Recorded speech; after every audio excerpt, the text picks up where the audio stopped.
Hi there. This is my review of the CZ527 chambered in 7.62 by 39. This rifle here in Canada has retailed, lately at least, anywhere from $850 to $1,050. Really, the only way to throw a price tag on this thing is to go check right now. The Canadian dollar is so crazy, you really never know what this thing's going to be worth. So it's probably going to be somewhere in that range. If the dollar gets even weaker, it may go north of $1,050. Hard to say. Anyway, before I get started, I'll compare it size-wise to a known rifle, just because the area I'm doing the review is maybe not great. So, here's a size comparison so you can see what we're talking about. That's a Marlin 336. As you can see, the CZ527 is a little lighter and a little smaller. Or at least it appears to be lighter, but it is. It is lighter than the Marlin 336. Not by a ton, but a bit. Anyway, the overall length of the rifle is 37.5 inches long, just over 3 feet, and it weighs just under 6 pounds with just the iron sights. I have the rear iron sight blade knocked off right there just because of the ridiculously large scope I have on there. Normally not a good choice of scopes for that rifle, but it's on there for me testing my various types of ammo, including my hand loads. Once I'm done, I'll put something back on there that can accommodate the rear sight blade being in place. Ideally, I'd like to find quick release mounts, but I'll talk about that in a bit. This rifle has an 18.5-inch barrel with a 1 9 twist, and it does handle all the surplus ammo you can find out there. I'm talking about the ammo made in China, made in Russia, the Ukraine, all that size of ammo, which is basically anywhere from .310 all the way up to 312, I believe. Hornady makes their 7.62 by 39 ammunition .3105, and that's mostly what I feed through this. Now, I do feed corrosive Chinese ammunition through this rifle, and it handles it quite nicely. Along with Barnaul's non-corrosive surplus and a bunch of other types, handles all of them quite well. I'll go through the accuracy later. I do have targets to flash in front of the camera, and I'll do that last. The rifle does come with a 5-round detachable magazine. It's a single stack, so it's not a short magazine. It's kind of a longer magazine, but it does just hold 5 rounds, which is fine for hunting purposes, I'm sure. It's a good quality magazine. It's all steel, as with the rest of the rifle. All steel or wood, anyway. The magazine does come apart quite easily to clean it or whatever. The rifle's really easy to maintain. It's a nice little rifle that way. It does come with integrated scope bases. Unfortunately, they're 16mm, which is probably more common in Europe and not so common here in North America. This does make the scope rings a little more expensive and a little harder to find perhaps the things you want. Ideally, I would love to have quick detach rings on those integrated scope bases, but to this date, I can't find them. Actually, I can't even find 30mm rings. I can only find 1-inch tube scope rings, which is fine for that rifle. I don't need 30mm rings on the rifle. Like I say, the current scope is way overkill for the rifle. I'll get something more in line with a close-range hunting scope on it eventually, which is really what you should have on. As I said, it does come with iron sights. Nice to have. The stock's made out of Turkish walnut. It's quite a beautiful stock. Really nice checkering. Super high quality, as with the rest of the rifle. Comes with a single set trigger, which is kind of neat. It's actually one of the best triggers I have of all my rifles, including a bunch of Timney triggers. I'll show you how that works. Right now, as it's ready to go, is something you would use normally. As it is, it's perfectly fine, probably between 4 and 5 pounds. Quite a nice, crisp trigger. Nothing more I can say about it, really. But if you push it forward, all of a sudden that's the set trigger part. Now it's ready to go. Very little weight. And there it is. Probably about a pound, pound and a half. Perfectly crisp. It's like breaking glass. Like I say, it's the best trigger I own. What more can I say about it? The length of pull on the stock is 13.5 inches. Overall, the rifle's quite a nice size for a bush rifle. If you're a larger person, you'd be scrunched up firing the rifle for sure. But you could probably do it. You know what? It's a bush rifle. It's made to kind of be that way. Would the trigger guard handle big gloves and stuff like that? Yeah, maybe not, but lighter gloves. So you know what? If you're hunting with gloves on, you can definitely do it. And likewise, at the single setting, the trigger doesn't boot really far forward, so you got lots of space to kind of get in there. We'll do it. Not bad at all. No creep or anything whatsoever. It just goes. So you know what? It's perfectly fine to use here in Canada with your gloves on. So if you're kind of wondering about that, there's no problems that way. The obviously with the set portion you wouldn't want to do it, but with the regular trigger it'd be perfectly fine. Anyway, let's go through the pros and cons. I'll start with the pros because that's actually the most numerous. Thank goodness. Anyway, right to start with, the rifle is very well made. It's high quality in all aspects.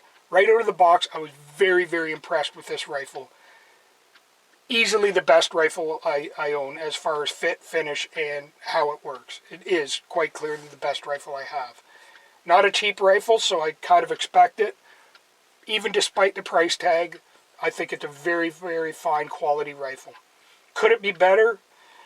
Hard to say. They could have put a grip cap, like a cap on the bottom of here, maybe for trim or whatever. Does it need it? No. No, it's quite beautiful despite it. You know what? That's really the only thing I see possibly I would throw on it if I was building this rifle myself. Does it need that little cap on the end of the pistol grip? No, not at all. Anyway, it has a strong mini Mauser action, very positive feeding, feeds everything every kind of projectile I've stuck on the front of the brass case. It's fed. If it fits in the magazine, it feeds smoothly and reliably, 100%. The mini Mauser action, everybody knows what to expect of it. It's quite strong, so you know there's nothing bad to say about that. It's surprisingly accurate with most types of ammunition, and this is really what surprised me, is how uniformly accurate this rifle is. I'll flash the targets later of everything I've tried thus far, and it's quite interesting to see. It has decent iron sights right out of the box. There's nothing more you need to do. That's definitely a pro. Every hunting rifle should have iron sights as far as I'm concerned, particularly a bush rifle. Iron sights are a must-have. I'm very, very unimpressed with the fact that Norinco Bush Ranger does not come with iron sights. It's kind of stupid. The whole purpose of the rifle is a bush rifle, and it only comes with provision for mounting scope. It's kind of stupid. Enough on that. This rifle handles cheap surplus ammo. If you check out the CZ USA website, they talk a bit more on the steel case corrosive ammo. Obviously, you have to clean your rifle well after using it, but it does handle the steel case ammo. It's designed for it, more or less. It chambers it well, not a problem. Again, clean your rifle when you're done. This is not a cheap rifle. You do not want rust to start forming on it. As I said before, the trigger's fantastic. Second to none, and that's very clearly a big pro. Particularly if you want to take advantage of that accuracy for the rifle.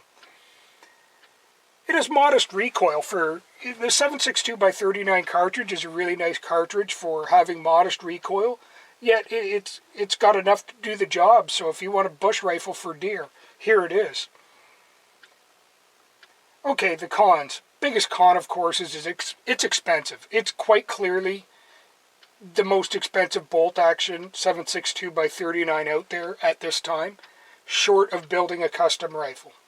But I'm not going to compare that. Just out of the out-of-box bolt-action rifles, it's clearly the most expensive of everything that's available at this time, which really isn't too much. Another con would be the integrated 16mm scope bases. If those were Weaver or Picatinny size integrated bases milled into the receiver, they would quite clearly be a pro. I would love them. But unfortunately, 16 millimeter scope rings are kind of hard to get here in Canada, so it's kind of a negative. I would love to find tip-off rings or quick release rings for this rifle, and I can't find them because they're 16 mil. I'm happy to just have 1-inch tube rings on the rifle as is. Anyway, what's the competition for this rifle? The big one would be the Zastava M85, which comes with a 19.5-inch barrel. It's another mini Mauser action. It's made in Serbia, I believe, and it's a pretty decent rifle. I've only handled one once and played around with it. I don't know how accurate they are exactly compared to this. I suspect it's not going to be quite as accurate as the CZ527. I'd be surprised to find anything that's as accurate short of a custom-built rifle. But I think it's a very good quality rifle, and it's about half the price. Here in Canada, right now, they're selling for between $500 and $550. $500 for no sights, $550 for ones with iron sights. Personally, I would jump right at the $550 with iron sights. I wouldn't bother with the $500 without sights. $50 for iron sights is a really good deal, and they appear to be really good iron sights with a fold-down rear blade. Had the Zastava M85 been available when I was looking at the CZ527, I probably would have bought it, to be quite blunt. Just at half the cost, I would have jumped right at it instead. But you know what? If money's no object, you probably want to just look at this anyway. It's going to be the best rifle out and out. There's also the Savage FCM Scout, which comes with a 20-inch barrel, and its price tag is about $880 Canadian right now. Now, I'm not too sure if it's really going to be available for too much longer. When I went on the Savage website and did a search, as far as I can tell, Savage has pretty much abandoned the 7.62x39 cartridge in all their rifle offerings. Unfortunate, but as far as what I can tell from their website, that appears to be the case. If that's otherwise, please do leave a comment below, and I will update my video for sure if somebody knows differently. But at the time right now, it's you know, what's out there right now in stock is all there is, and once that depletes, there's not going to be any more out there. Same too with the Ruger M77. There's some beautiful bolt-action rifles chambered in 7.62x39 in the M77 lineup, including some stainless ones. They don't make them anymore. Too bad. Beautiful rifle, quite expensive if you find one, but they're a good quality rifle. Does it count as competition? Not really, because they're so hard to find. Chances are you're just not going to be able to find one. And the Norinco Bushranger. Even if you can find this particular rifle right there, you know what? Unless you have some decent gunsmithing skills and are skilled at pillar bedding your own stock, do not buy that rifle. I'll just leave it at that. I'll just lay that right down. You know what? They're a cheap rifle. They're $350. Honestly, should you spend that on it? No. You should go ahead and spend a bit of extra money on the Zastava M85 or go whole hog and get this rifle. There's so much work you have to do with it. You know what? I'm not even going to probably ever do a review of it just because it's so work intensive to get the thing up to scratch where it's a usable rifle. It's just not worth it. If the quality of the Norinco rifle improves and you get your hands on one, look at it, and it looks good, and it looks like it actually is a walnut hardwood stock of some kind, you know what? Go ahead and buy it. But do check it out. That particular rifle, the wood of the stock is incredibly soft, and everything just sunk right into the stock and just... you know, there was all kinds of fit and finish problems with it. You know what? It wasn't worth $350. It really was not. So, I'll leave that at that. So, how's the accuracy of the CZ527? As I said before, it's fantastic. I'm going to go through my 50-meter targets.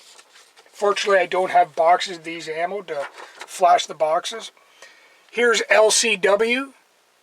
This is current production non-corrosive steel case that you can get here in Canada. It's comparable to the Dominion stuff, You know what? The Dominion Arms ammunition could very well be just relabeled LCW. It looks identical. Non-corrosive steel case. Is the bullet bimetallic? I'm not sure, but it's pretty much a solid lead core. This is 123 grain hollow point. As you can see at 50 meters, fairly accurate. Pretty good ammo.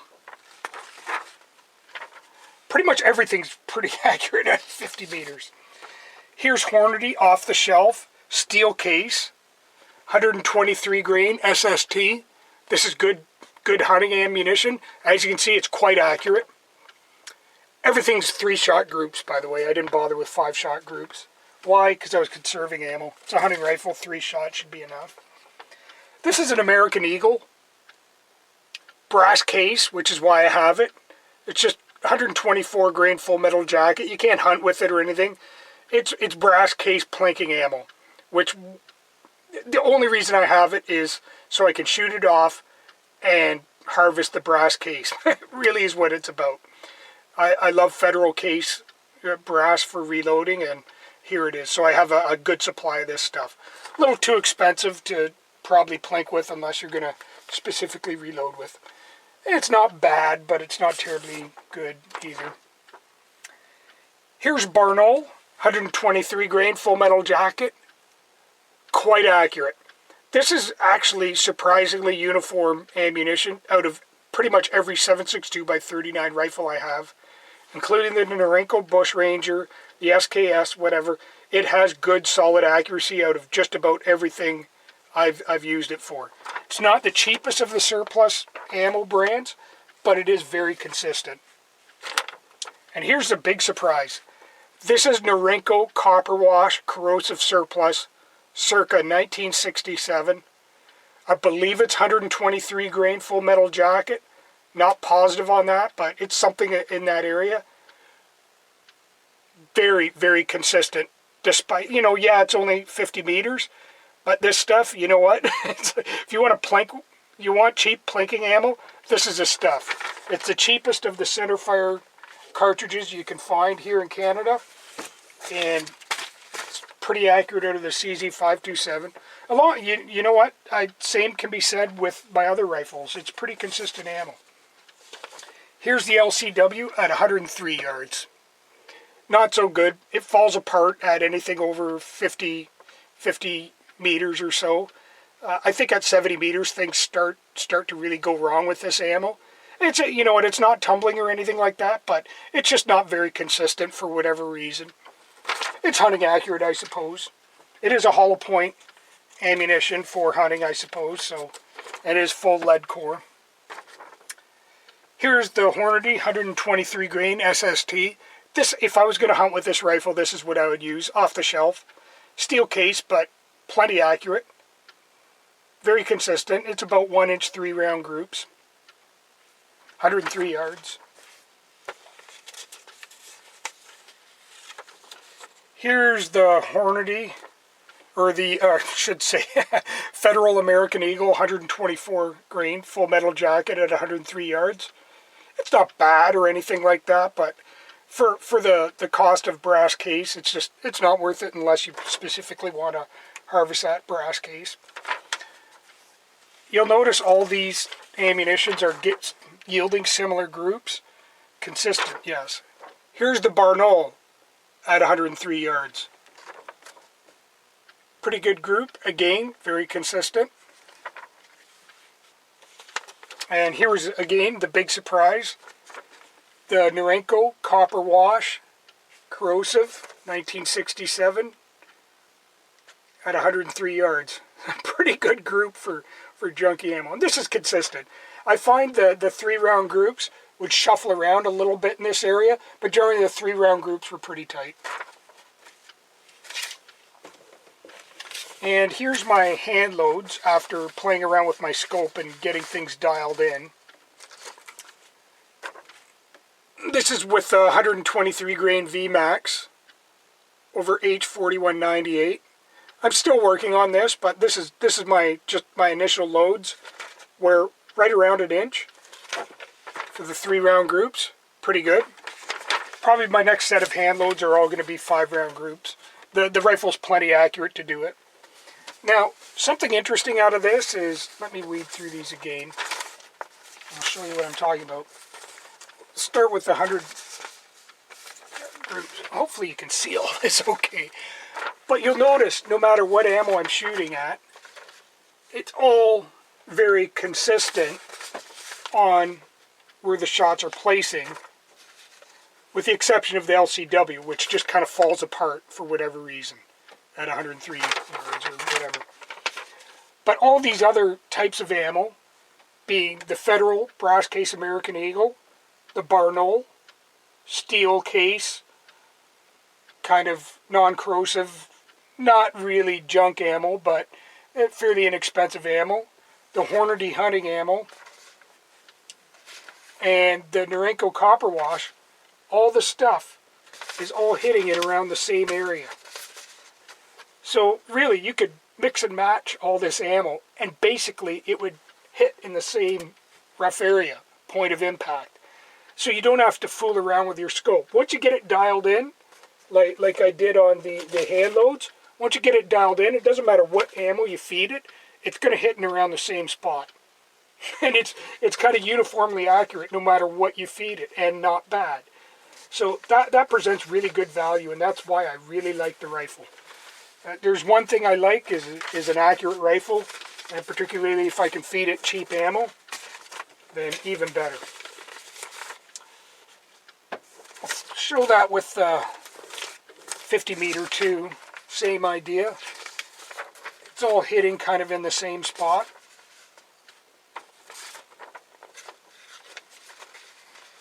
You know, at that range, even the LCW, it's all hitting just in this area, just off of this orange square, you'll notice. That one flyer out of the American Eagle. The American Eagle would pitch a flyer once in a while, just for whatever reason, the rifle didn't like it so much or whatever. This is actually fairly accurate, this ammo, out of my custom-made rifle. It shoots really, really tight groups out of it. So that's usually what I make my brass, is plink with that rifle and enjoy some accurate off-the-shelf ammo out of it for reasonably cheap. Anyway, that's about it for my review of the rifle.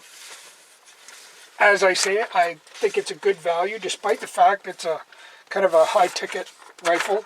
I would love to play with the Zastava accuracy-wise and see how it stacks up, but it's hard for me to decide to buy that rifle when I'm so happy with this.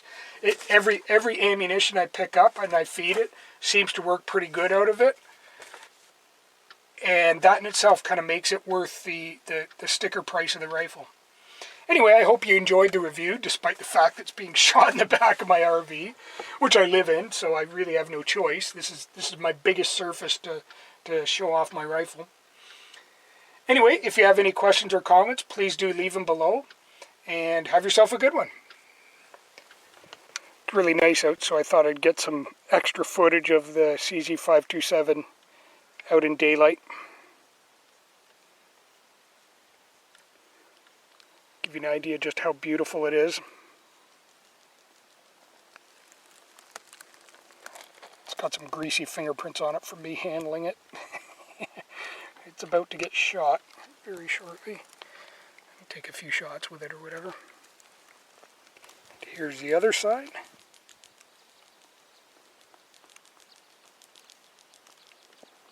It's so bright I can't even see the camera viewfinder, so hopefully this is turning out okay.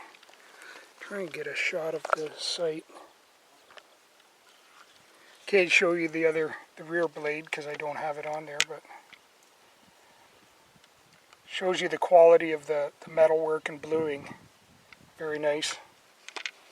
I've of course got marks on it from me handling it and setting it on this dirty log. You can bet I was really careful doing it, though. I don't want to scratch it up. I'd cry if I scratched this significantly.